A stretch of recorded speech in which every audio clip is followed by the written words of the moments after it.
मौजूद है। कैटेगरी 5 के इस तूफान में आगे बढ़ते हैं। देखो वो आ गई।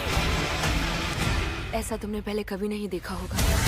तो फाइनली दोस्तों एक बार फिर से मैं आप सभी लोगों के लिए ढूंढ के लेके आ चुका हूँ हॉलीवुड की टॉप 9 बेस्ट मूवीज, जिन मूवीज के अंदर आपको action, adventure, science fiction, horror, fantasy के साथ साथ कुछ इस लेवल की स्टोरी देखने को मिलेगी जो कि आपको मूवी की एंडिंग तक बांध के रखेगी। तो गाइज अगर आप भी अपने फ्री टाइम में एक ऐसी हॉलीवुड मूवी देखना चाहते हो जो कि आपके कीमती टाइम को डिजर्व करे तो आज की इस वीडियो को बिल्कुल भी स्किप मत करना। तो चलिए गाइज बिना किसी देरी के वीडियो की शुरुआत करते एक बहुत ही कमाल की मूवी से जिसका नाम है दी एनाकोंडाज। ये 2025 में रिलीज हुई एक एक्शन एडवेंचर मूवी है जिसे IMDb की तरफ से 5.5 आउट ऑफ 10 की रेटिंग मिली हुई है। अब इस मूवी के अंदर हमें स्टोरी दिखाई जाती है कुछ लोगों के एक ग्रुप की जिन्हें एक दिन एक कीमती खजाने के बारे में पता लगता है जो कि जंगल के बीचों बीच कहीं पे छुपा हुआ है, और अब इसी वजह से ये लोग उस जंगल में चले जाते हैं ताकि वहां पे जाके वो लोग उस कीमती खजाने को ढूंढ सके। लेकिन कहानी में ट्विस्ट तो बताया जब जंगल में जाने के बाद अचानक से इनका सामना हो जाता है कुछ बहुत ही खतरनाक एनाकोंडा से, और अब ऐसे में वो एनाकोंडा इनके पीछे पड़ जाते इन्हें मारने के लिए। तो ऐसे में ये लोग आखिर अपने आप को उन एनाकोंडा से कैसे बचाएंगे और आखिर क्या वो लोग उस कीमती खजाने को ढूंढ भी पाएंगे या फिर नहीं, वही सब कहानी जानने के लिए आप इस मूवी को देख सकते हो। अब अगर आपको इस तरह की एनाकोंडा वाली मूवीज देखना पसंद है जिसके अंदर आपको कमाल का जंगल एडवेंचर साथ ही अच्छे खासे एक्शन सीन देखने को मिले तो आप इस मूवी को बिल्कुल भी मिस मत करना, और फिलहाल आप इस मूवी को हिंदी लैंग्वेज के साथ देख सकते हो। तो चलिए अब बात करते हैं नंबर 8 मूवी की जिसका नाम है दी मीडियम। ये 2021 में रिलीज हुई एक हॉरर फैंटेसी मिस्ट्री मूवी है जिसे IMDb की तरफ से 6.5 आउट ऑफ 10 की रेटिंग मिली हुई है। अब इस मूवी के अंदर हमें स्टोरी दिखाई जाती है कुछ लोगों के एक ग्रुप की जो कि एक थाईलैंड की फैमिली के ऊपर डॉक्यूमेंट्री बनाना चाहते हैं क्योंकि उस फैमिली में से एक मेंबर गॉड का मीडियम है, यानी कि वो गॉड का अवतार है, और इसी वजह से ये लोग उस फैमिली के घर में रहने के लिए चले जाते हैं ताकि वहां पे जाके वो लोग अपनी डॉक्यूमेंट्री की शूटिंग कंप्लीट कर सके। लेकिन अब वहां पे जाने के बाद आगे जाके इनके साथ कुछ इस लेवल की डरावनी और मिस्टीरियस चीजें होने लग जाती है जिसकी वजह से ये लोग एक बहुत बड़ी प्रॉब्लम में फंस जाते हैं, और आगे जाके उन्हें उस मीडियम यानी कि गॉड के अवतार की भी कुछ ऐसी शॉकिंग और मिस्टीरियस चीजों के बारे में पता चलता है जिसके बारे में शायद आपको मूवी देख के ही पता करना चाहिए। अब ये हॉरर मूवी डरावनी होने के साथ साथ इतनी ज्यादा रियलिस्टिक है कि हो सकता है इस मूवी को देखने के बाद आपको रात में नींद भी ना आए। तो अगर आप एक डरावनी हॉरर मूवी देखना चाहते हो तो ये मूवी आपके लिए परफेक्ट रहेगी, और फिलहाल आप इस मूवी को हिंदी लैंग्वेज के साथ प्राइम वीडियो साथ ही जियो हॉटस्टार पे देख सकते हो। तो चलिए अब बात करते हैं नंबर 7 मूवी की जिसका नाम है पेन थ्रेशहोल्ड। ये 2019 में रिलीज हुई एक एक्शन एडवेंचर सर्वाइवल मूवी है जिसे IMDb की तरफ से 5.3 आउट ऑफ 10 की रेटिंग मिली हुई है। अब इस मूवी के अंदर हमें स्टोरी दिखाई जाती है दो कपल की जो कि एक नदी के अंदर अपनी बोट लेके राफ्टिंग करने के लिए चले जाते हैं ताकि वहां पे जाके वो लोग थोड़ा सा एंजॉय कर सके। लेकिन नदी में जाने के बाद अचानक से नदी का बहाव बढ़ जाता है जिसकी वजह से उनकी बोट डूब जाती है, और इसी वजह से वो लोग एक ऐसे किनारे पे चले जाते हैं जिसकी वजह से ये लोग अपना रास्ता पूरी तरीके से भूल जाते हैं। लेकिन कहानी में असली ट्विस्ट तो बताया जब इसी बीच अचानक से कुछ बहुत ही खतरनाक लोग इनके पीछे पड़ जाते इन्हें मारने के लिए, और इसी वजह से इन लोगों का सर्वाइवल और भी ज्यादा मुश्किल बन जाता है। तो ऐसे में ये लोग आखिर अपने आप को उन लोगों से कैसे बचाएंगे और आखिर वो लोग कौन है, आखिर वो इन्हें क्यों मारना चाहते हैं, और आखिर क्या वो लोग यहाँ पे सर्वाइव कर भी पाएंगे या फिर नहीं, वही सब कहानी जानने के लिए आप इस कमाल की मूवी को देख सकते हो। तो चलिए अब बात करते हैं नंबर 6 मूवी की जिसका नाम है शैल वी प्ले। ये 2020 में रिलीज हुई एक हॉरर थ्रिलर मूवी है जिसे IMDb की तरफ से 4.2 आउट ऑफ 10 की रेटिंग मिली हुई है। अब इस मूवी के अंदर हमें स्टोरी दिखाई जाती है स्टेसी नाम की एक लड़की की जिसे एक दिन शैल वी प्ले नाम के एक एप्लीकेशन के बारे में पता लगता है जिसे डाउनलोड करने के बाद वो अपने पास्ट को सुधार सकती है, और इसी वजह से स्टेसी बिना कुछ सोचे समझे उस एप्लीकेशन को डाउनलोड कर देती है। लेकिन इसी बीच कहानी में ट्विस्ट तो बताया जब उस एप्लीकेशन को डाउनलोड करने की वजह से आगे जाके स्टेसी के साथ बहुत ही अजीब तरह की डरावनी और मिस्टीरियस चीजें होने लग जाती है। तो आखिर उस एप्लीकेशन को डाउनलोड करने की वजह से उसके साथ ये सारी डरावनी चीजें क्यों हो रही है, आखिर उसके पीछे की मिस्ट्री क्या है, वही सब कहानी जानने के लिए आप इस मूवी को देख सकते हो। अब वैसे तो इस मूवी को IMDb की तरफ से इतनी कुछ खास रेटिंग नहीं मिली, लेकिन इस मूवी का यूनिक कॉन्सेप्ट और इसके अंदर दिखाया गया थ्रिल बहुत ही कमाल का है जो कि आपको मूवी की एंडिंग तक बांध के रखेगा। तो अगर आप चाहो तो इस मूवी को वन टाइम वॉच के लिए ट्राई कर सकते हो। तो चलिए अब बात करते हैं नंबर 5 मूवी की जिसका नाम है शट इन। ये 2022 में रिलीज हुई एक हॉरर सस्पेंस थ्रिलर मूवी है जिसे IMDb की तरफ से 5.7 आउट ऑफ 10 की रेटिंग मिली हुई है। अब इस मूवी के अंदर हमें स्टोरी दिखाई जाती है जेसिका नाम की एक सिंगल मदर की जो कि अपने दोनों छोटे बच्चों के साथ अपने घर में अकेली रहती है। लेकिन इसी बीच एक दिन अचानक से जेसिका के घर में उसका एक्स हस्बैंड अपने एक फ्रेंड के साथ नशे की हालत में आ जाता है और वो जेसिका के साथ मारपीट करके उसे एक कमरे के अंदर कैद करके वो वहां से चला जाता है। अब ऐसे में जेसिका एक कमरे में कैद हो चुकी है और वो कमरा बाहर से लॉक है और ऊपर से उसके दोनों ही बच्चे बाहर भूखे मर रहे हैं। अगर जेसिका टाइम रहते इस कमरे से बाहर नहीं निकली तो उसके बच्चों की जान भी जा सकती है। तो अब ऐसे में जेसिका आखिर इस कमरे से बाहर निकलने के लिए और अपने बच्चों को बचाने के लिए क्या कुछ करेगी और इस बीच मूवी के अंदर हमें क्या कुछ कमाल का सस्पेंस और थ्रिल एक्सपीरियंस करने को मिलेगा, वही सब कहानी जानने के लिए आप इस मूवी को देख सकते हो। अब इस मूवी की स्टोरी इतनी ज्यादा इंटेंस है जो कि आपको मूवी की स्टार्टिंग से लेके एंड तक पूरा बांध के रखेगी और इसीलिए मैं रिकमेंड करूंगा कि आप इस मूवी को एक बार तो जरूर देखना। और फिलहाल ये मूवी आपको हिंदी लैंग्वेज के साथ प्राइम वीडियो पे देखने को मिल जाएगी। तो चलिए अब बात करते हैं नंबर 4 मूवी की, जिसका नाम है इन दैट स्किन। ये 2012 में रिलीज हुई एक हॉरर थ्रिलर मूवी है जिसे IMDb की तरफ से 5.3 आउट ऑफ 10 की रेटिंग मिली हुई है। अब इस मूवी के अंदर हमें स्टोरी दिखाई जाती है एक फैमिली की जिनके पास्ट में कुछ खतरनाक चीजें हो चुकी है, जिसकी वजह से वो अपने पुराने घर को छोड़ के एक नए घर के अंदर रहने के लिए चले जाते हैं। और अब ऐसे में वहां पे जाने के बाद इनकी मुलाकात होती है अपने नए पड़ोसियों से और बाद में जाके इन दोनों की अच्छी खासी फ्रेंडशिप भी हो जाती है। लेकिन कहानी में ट्विस्ट दबाता है जब आगे जाके इस फैमिली को अपने नए पड़ोसियों के बारे में कुछ ऐसी शॉकिंग और मिस्टीरियस चीजों के बारे में पता चलता है जिसकी वजह से ये लोग एक बहुत बड़ी प्रॉब्लम में फंस जाते हैं। अब अनफॉर्चुनेटली इससे आगे मैं आपको मूवी की स्टोरी के बारे में नहीं बता सकता, वरना मूवी की स्टोरी रिवील हो सकती है। अगर आप जानना चाहते हो कि आगे जाके इस फैमिली के साथ क्या कुछ होने वाला है और आखिर इनके पड़ोसियों की डार्क मिस्ट्री क्या है, तो वही सब कहानी जानने के लिए आप इस मूवी को हिंदी लैंग्वेज के साथ प्राइम वीडियो पे देख सकते हो। तो चलिए अब बात करते हैं नंबर 3 मूवी की, जिसका नाम है नाइट ड्राइव। ये 2019 में रिलीज हुई एक कॉमेडी एक्शन थ्रिलर मूवी है जिसे IMDb की तरफ से 5.3 आउट ऑफ 10 की रेटिंग मिली हुई है। अब इस मूवी के अंदर हमें स्टोरी दिखाई जाती है रसल नाम के एक टैक्सी ड्राइवर की, जो कि अपनी एक नॉर्मल लाइफ जी रहा होता है। लेकिन इसी बीच एक दिन अचानक से रसल की टैक्सी में एक औरत आके बैठ जाती है जो कि रसल को एक काम सौंपती है और अगर रसल इस काम को पूरा करेगा तो उसके बदले उसे बहुत सारे पैसे मिलेंगे। और अब इसी वजह से रसल इस काम को करने के लिए रेडी हो जाता है। लेकिन अब इस काम को करने की वजह से आगे जाके रसल एक बहुत बड़ी प्रॉब्लम में फंस जाता है। तो आखिर वो प्रॉब्लम क्या होने वाली है, आखिर वो औरत रसल से ऐसा तो कौन सा काम करवाती है और इस बीच मूवी के अंदर हमें क्या कुछ कमाल के एक्शन सीन देखने को मिलेंगे, वही सब कहानी जानने के लिए आप इस मूवी को देख सकते हो। अब मैंने सिर्फ आपको यहाँ पे मूवी की बेसिक कहानी बताई है, असल में मूवी के अंदर आपको बहुत ही कमाल की स्टोरी देखने को मिलेगी जो कि आपको मूवी की एंडिंग तक बांध के रखेगी। और फिलहाल आप इस मूवी को हिंदी लैंग्वेज के साथ प्राइम वीडियो पे देख सकते हो। तो चलिए अब बात करते हैं नंबर 2 मूवी की, जिसका नाम है एम्प्टी विला दी अवेकिंग। ये 2017 में रिलीज हुई एक हॉरर मिस्ट्री थ्रिलर मूवी है जिसे IMDb की तरफ से 5.8 आउट ऑफ 10 की रेटिंग मिली हुई है। अब इस मूवी के अंदर हमें स्टोरी दिखाई जाती है एक टीनेजर लड़की की जो कि अपने पुराने घर को छोड़ के एक एम्प्टी विला नाम के नए घर के अंदर रहने के लिए चली जाती है ताकि वहां पे जाके वो अपनी लाइफ की एक नई शुरुआत कर सके। लेकिन अब उस नए घर के अंदर जाने के बाद अचानक से उनके साथ बहुत ही अजीब तरह की डरावनी और मिस्टीरियस चीजें होने लग जाती है। और अब इसी वजह से जब ये लोग अपने इस नए घर के ऊपर थोड़ी सी रिसर्च करते हैं तो इन्हें इस एम्प्टी विला की कुछ ऐसी शॉकिंग और मिस्टीरियस चीजों के बारे में पता चलता है जिसकी वजह से ये लोग एक और बड़ी प्रॉब्लम में फंस जाते हैं। तो आखिर वो प्रॉब्लम क्या होने वाली है, आखिर इनके इस नए घर की मिस्ट्री क्या है, वही सब कहानी जानने के लिए आप इस मूवी को देख सकते हो। और अगर आप इस मूवी को देखना चाहते हो तो फिलहाल आप इस मूवी को हिंदी लैंग्वेज के साथ प्राइम वीडियो साथ ही जियो हॉटस्टार पे देख सकते हो। तो चलिए गाइस फाइनली अब बात करते हैं हमारी नंबर 1 मूवी की, जिसका नाम है द डीमन हंटर। ये 2025 में रिलीज हुई एक एक्शन फैंटेसी एडवेंचर मूवी है जिसे IMDb की तरफ से 5.5 आउट ऑफ 10 की रेटिंग मिली हुई है। अब अगर बात करें इस मूवी की स्टोरी के बारे में तो इसके अंदर हमें स्टोरी दिखाई जाती है एक लड़के की जिसकी गर्लफ्रेंड की एक दिन अचानक से मौत हो जाती है। लेकिन अगर ये लड़का अपनी गर्लफ्रेंड को वापस से जिंदा करना चाहता है तो इसे लगभग 1000 डिमंस को मारना होगा, जिसके बाद ये लड़का एक एडवेंचर जर्नी पे निकल जाता है अपने इस मिशन को पूरा करने के लिए। तो अब आखिर क्या ये लड़का लगभग 1000 डिमंस को मार के अपनी गर्लफ्रेंड को वापस जिंदा कर पाएगा और इस एडवेंचर जर्नी में इसके सामने क्या कुछ प्रॉब्लम वगैरह आने वाली है, वही सब कहानी जानने के लिए आप इस मूवी को देख सकते हो। अब अगर आपको इस तरह की मैजिकल फैंटेसी एडवेंचर वाली मूवीज देखना पसंद है तो आप इस मूवी को हिंदी लैंग्वेज के साथ प्राइम वीडियो पे देख सकते हो। तो चलिए दोस्तों इसी के साथ हमारी आज की इस वीडियो को इधर ही खत्म करते हैं, मिलते और किसी नई और इंटरेस्टिंग वीडियो के साथ, तब तक के लिए टाटा बाय बाय।